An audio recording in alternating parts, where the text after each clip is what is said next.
Hi everyone. In this video, we are going to have a look at the demonstration for our DP-750, the very first lab that is Explore Azure Databricks Workspace. So let's get started with the demonstration part.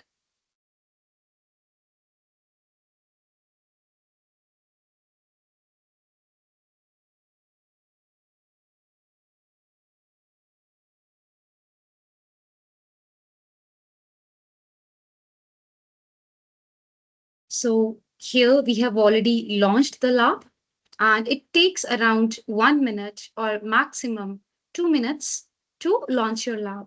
And once the lab is launched, you would notice two sections on your screen. On the left-hand side, you would notice your virtual environment, while on the right-hand side, you will have instructions that you need to follow strictly in order to complete the lab.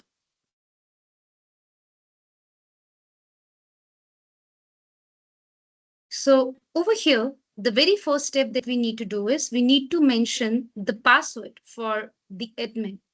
So over here, as it is mentioned on the very right-hand side, the password for admin is pa55w.rd. So you just need to click on this keyboard icon in front of the mentioned password, and it will auto type the password in the provided area.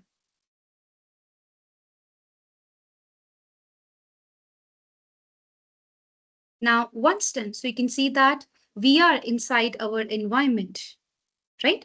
Now, since we need to work with our Azure Databricks workspace, so in order to work with that, you need to create Azure Databricks as a resource inside the Azure portal. So for that purpose, we need to open our browser. Now, within the browser, we need to type portal.azure.com so that we can sign in there with the provided credentials and we can create our Databricks workspace. And now over here under the sign in page, you need to mention the credentials provided in the instructions. So here you can see on the very right hand side, we have the username, complete email address provided. So please click on the username mentioned.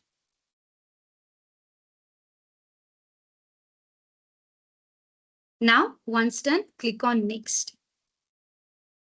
And now here you have to mention the temporary access password, which is again provided in your instructions. Now sign in.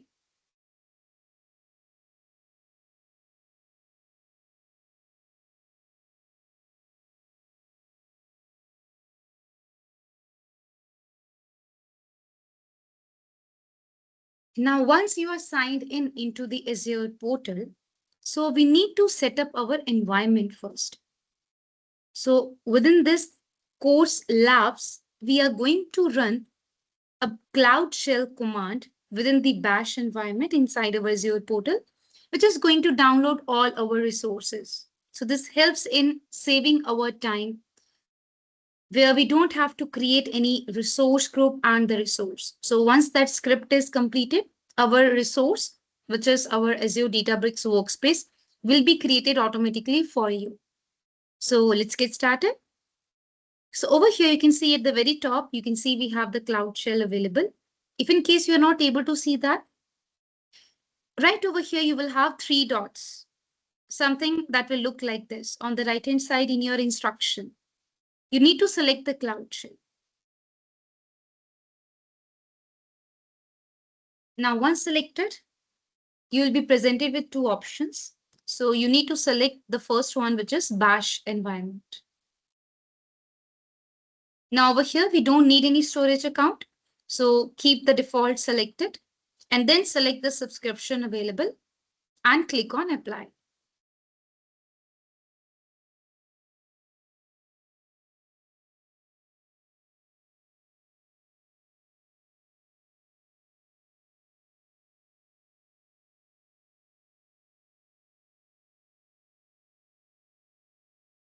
Now, once done, so now our Cloud Shell is ready to run the provided script.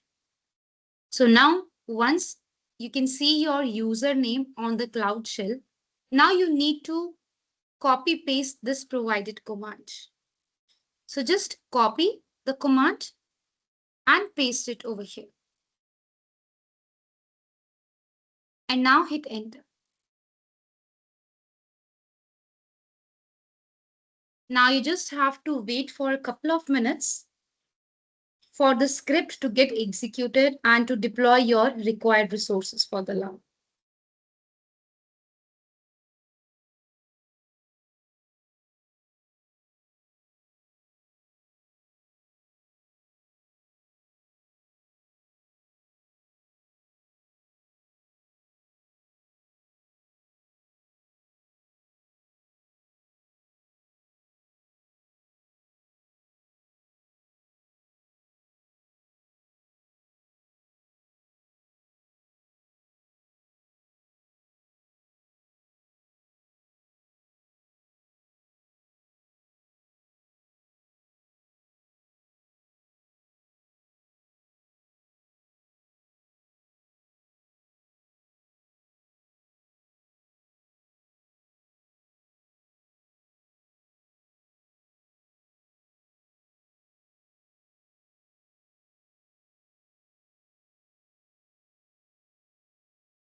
All right, so as you can see, it took nearly 4 minutes to complete our installation.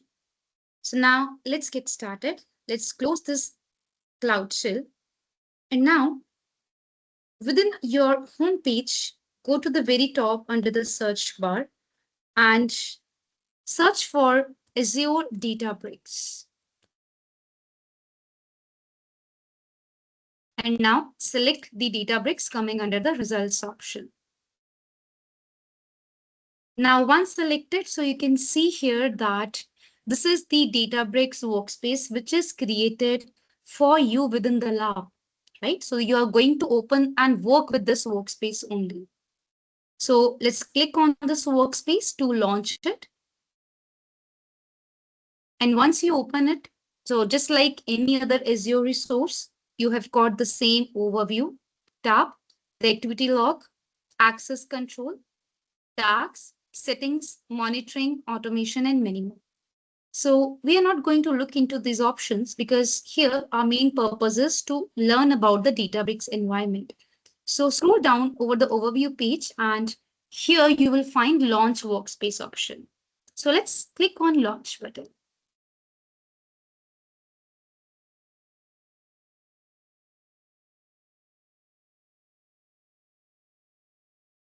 Now, once you do, so you can notice that this Databricks workspace, it gets opened up in a new tab within your browser window. And this is how it would look like, right? So you can see this is your entire workspace. On the left-hand side, you can see some options. And you can even hide and expand the navigation menu. Over here, you can see this is your main workspace. So from here, you can actually check what your workspace includes. So this workspace is like your own space where you can work independently from other users. So if in case this workspace is shared with other users among your team, then each user will have its own workspace created under its own name. So for instance, if I click on this workspace, I select this. So you can see over here, I have this workspace folder created. And if I open the folder, so over here, you can see I have several subfolders created like shared and users folder.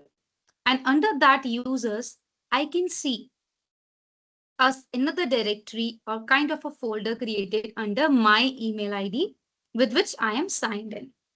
Right? Similarly, under the users, there will be different subfolders created for different users having access to the same Databricks workspace. Right? And then this is the recents tab. So under the recents, you can see and you can open your recently opened objects. This is the catalog. And this catalog is basically your Unity catalog. Now, what this catalog is, this catalog, it acts as your central catalog for all of your governance and data requirements, which means that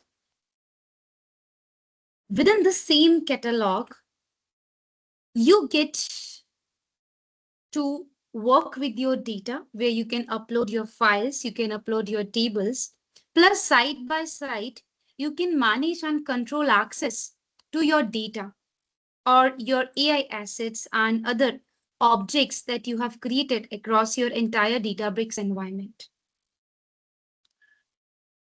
Now, before this Unity catalog, what used to happen is that organizations, they often used to manage permissions separately for different workspaces.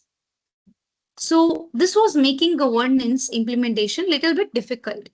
So the Unity catalog inside your Databricks environment, it solved this problem by creating a single data governance model across all of your multiple Databricks workspaces. And within the catalog, if you open this, so in order to open the catalog, you need to select this browse tree option. And when you select the browse tree option, so you can see here we have several catalogs available. Like this is the main catalog, ADP underscore DP-750, which is created for my user in my lab environment. And under this catalog, you can see we have two separate schemas available, like default schema, and this is your information schema. And when you expand the default schema, now within this default schema, you will have your objects created, like your volumes, your tables, and your views, right? So tables are your relational databases, your relational tables containing your rows and columns. And then we can also create views within the same folder. And apart from that, you also create volume. So volume is basically used for storing non-tabular files such as your CSV files or PDFs, images, your machine learning models, and your JSON files, right?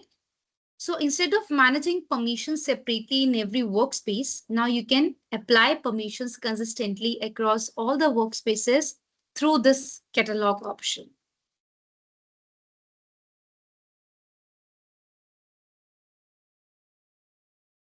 Now, apart from the catalog, you have this jobs and pipelines. So this section we use for automating the workflows.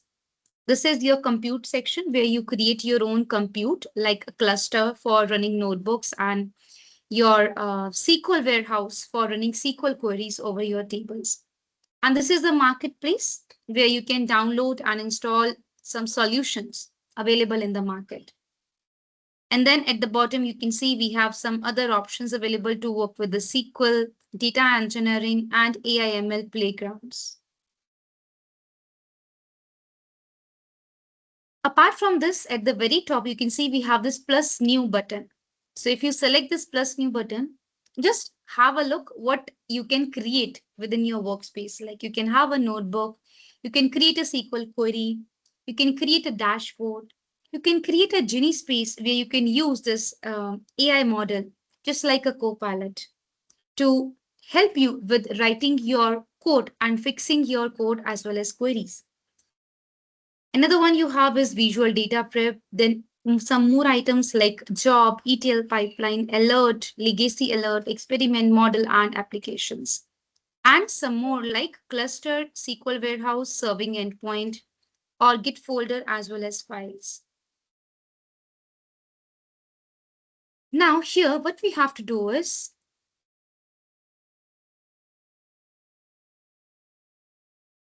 now at the top of the search bar, try searching for a specific file or a table. For instance, let's say we want to search for a routes file. So if you enter that, you can see that currently that no such file is available because it is not yet ingested. So if in case that file is ingested, you'll be able to search it directly from this option.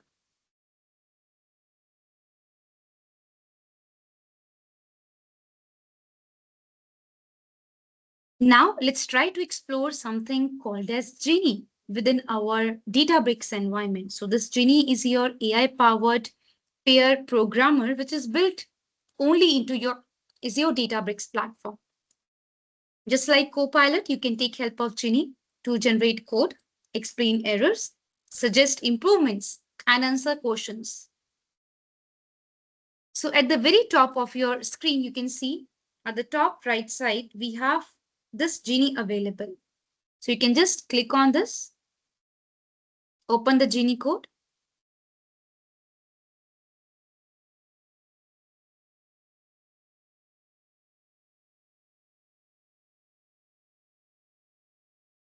And now over here, you can see that this is how your Genie will look like. Now to test Genie, so just type this simple prompt like, what can I do with Azure Databricks as a data engineer?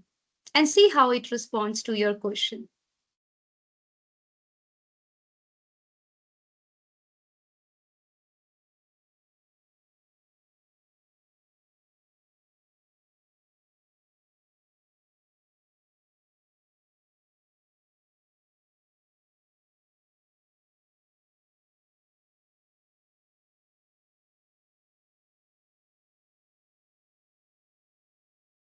Now you can see that this is how Genie has responded. Similarly, you can ask questions about your code as well from Genie. So over here, what we are going to do is we are going to upload a sample file. But for that, we need to create a volume within our catalog. So on the left-hand side, expand your navigation panel and click on catalog. When you do that, over here, select browse tree option, and under the browse tree, expand your catalog that starts with ADB underscore DP-750, and then expand the default schema. And then under the default schema, select it. And now come out from the navigation pane and click on create and select create volume. Give your volume a name as mentioned in the lab underscore data as the volume name. Keep the volume type as default and select create.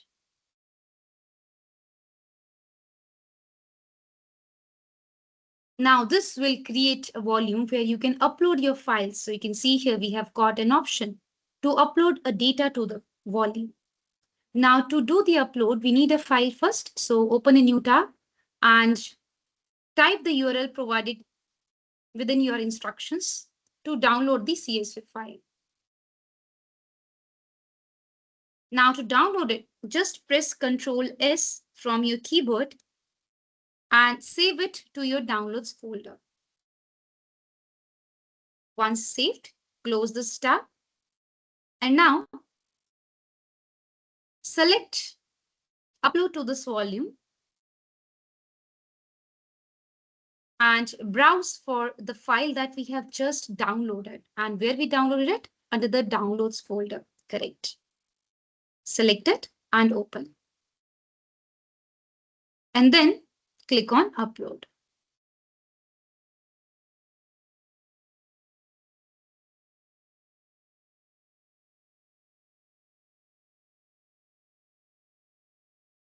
Now, once the upload is completed, you can check in your catalog, expand your catalog,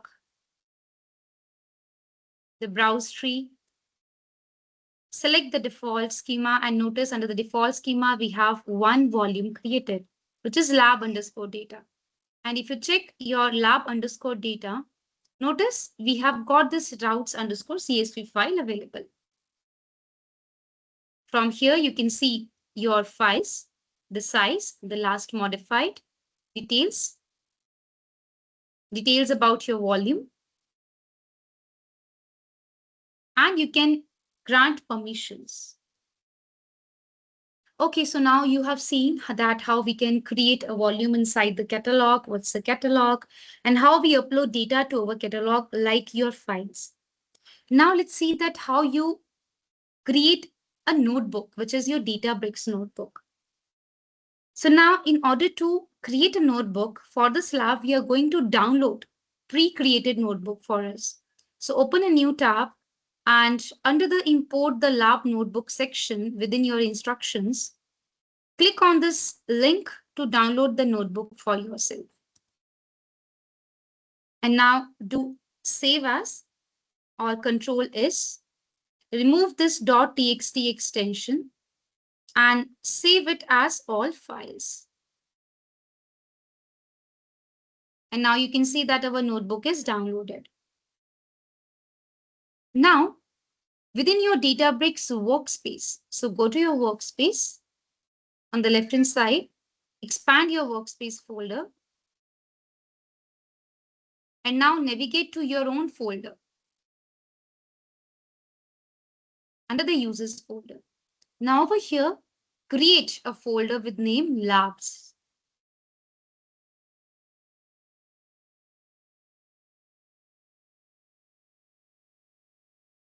And now inside the folder, create another subfolder with name 01 Explore Azure Databricks. And now you can see that within our labs folder, we have this subfolder created. Now, inside the subfolder, you are going to import this notebook. So click on create and select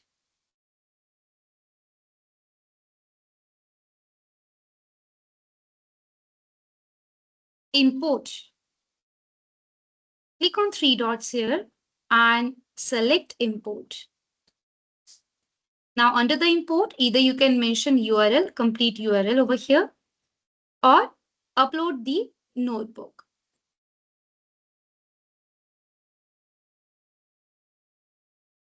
And click on import.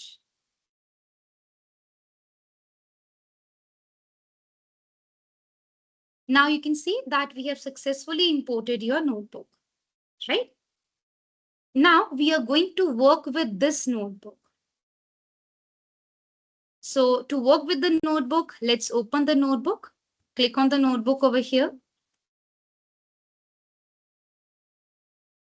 And now when you open this notebook, you can see that we have some instructions mentioned. So let's hide our navigation panel. And now over here, you can see that in the notebook, we are given with a scenario where we have to use Genie to generate some code, and we have to run that code in our notebook cell. So in this very first cell, running Python code exercise 1, copy this prompt that says write Python code to define 3 route variables and print a formatted summary message. So open this Genie over here and type the prompt to Genie.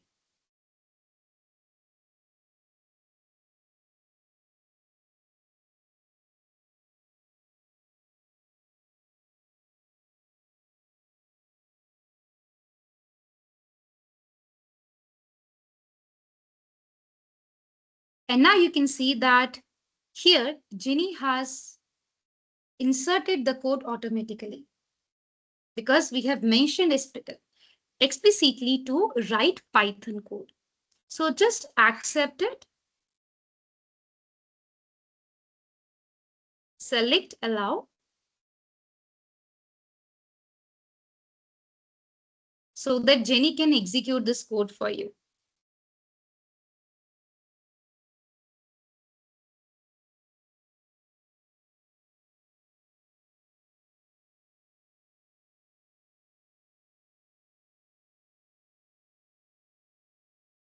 And click on accept all. And now here you can see that Genie has successfully executed the code for us, where 3 variables are defined and we are displaying the values of those variables very well. Now let's run our second command, which is the SQL command. So over here, we ran this command in our different programming language, which is in Python. But now in the next command, we are going to run the code in SQL language. So for that, again, we are going to provide this prompt to Genie, where Genie is going to write SQL statement to return the current timestamp.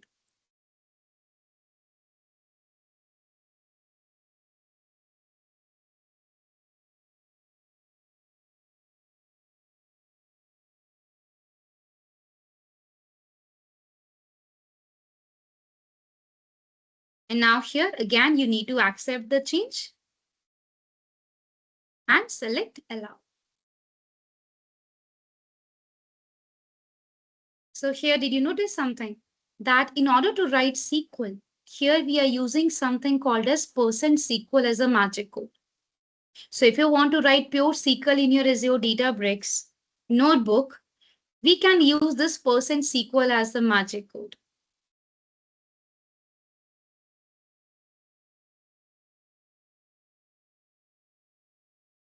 And now if you scroll down, you can see that this code has been executed successfully by our Genie.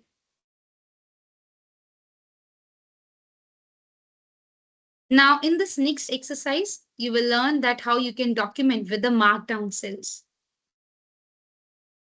So again, copy the prompt so that Genie can write a markdown cell for you. Just like we add comments in programming language, so this is a kind of a comment where you can use these markdown cells to specify description about the code or to specify the heading as well as subheading to let people know that what we are doing within our notebook. And now here again, we can accept the change. If you scroll down, you can see here, Genie have very nicely included a markdown cell. Now, just as an extra task for the lab, let's say we want Genie to read our file that we have uploaded to our volume, right? So let's try giving that prompt as well to our Genie.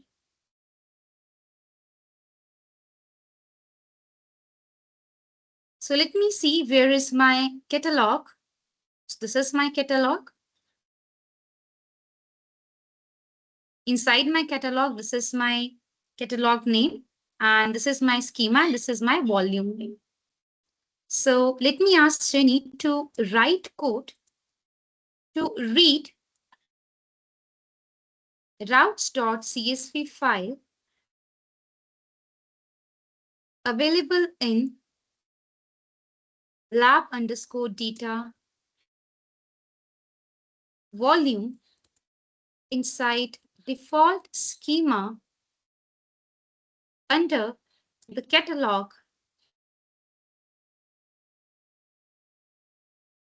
name starting from DP-750.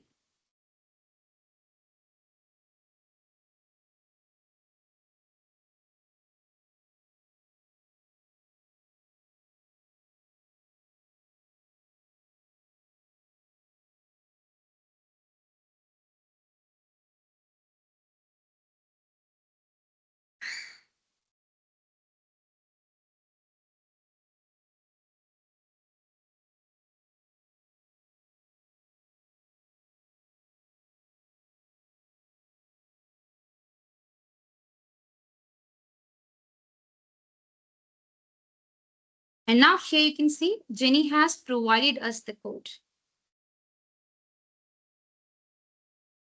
Let's select allow. So here Jenny is trying to find out the catalog because we may have multiple catalogs available. Okay, so let's try to write our prompt once again. So I'll say write code to read routes.csv file uploaded to catalog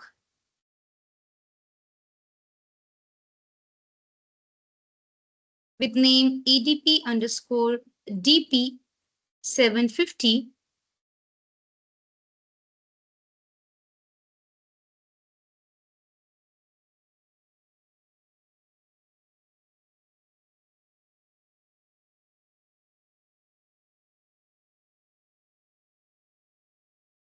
under default schema and volume name is lab_data.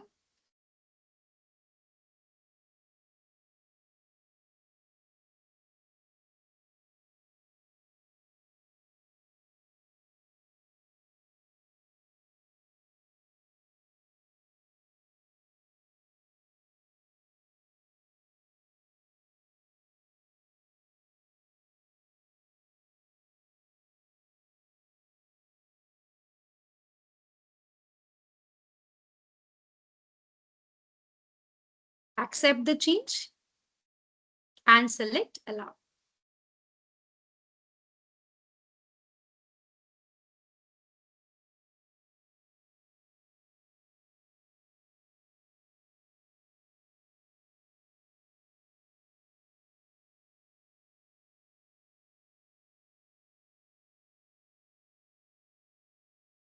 And here you notice that our cell executed successfully, where we were able to find out the catalog starting with the provided name. And once the catalog is found, we were able to build our path and we specified the function spark.read function to read that CSV file. And we displayed the results, the records within the file using the display method. And here are our results. So this is how we use the Azure Databricks notebooks inside our Databricks workspace. So that's the end of our first lab. So now you can simply end your lab.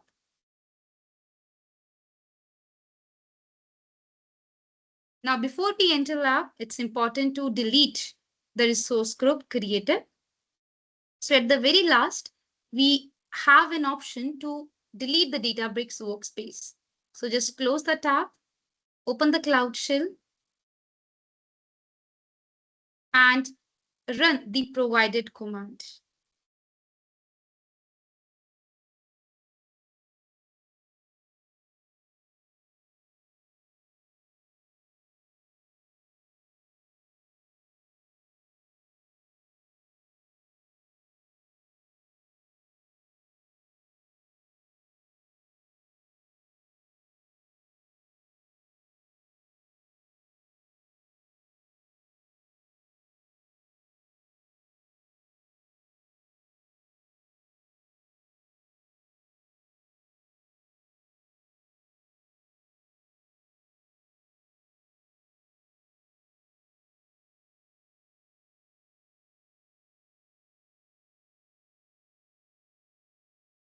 So this will initiate the Azure resource group deletion. It will take a few minutes. And once it is done, you can end the lab right from here.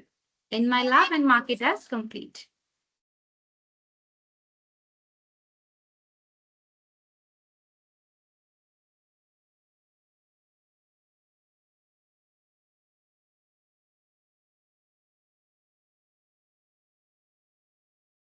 Thank you so much.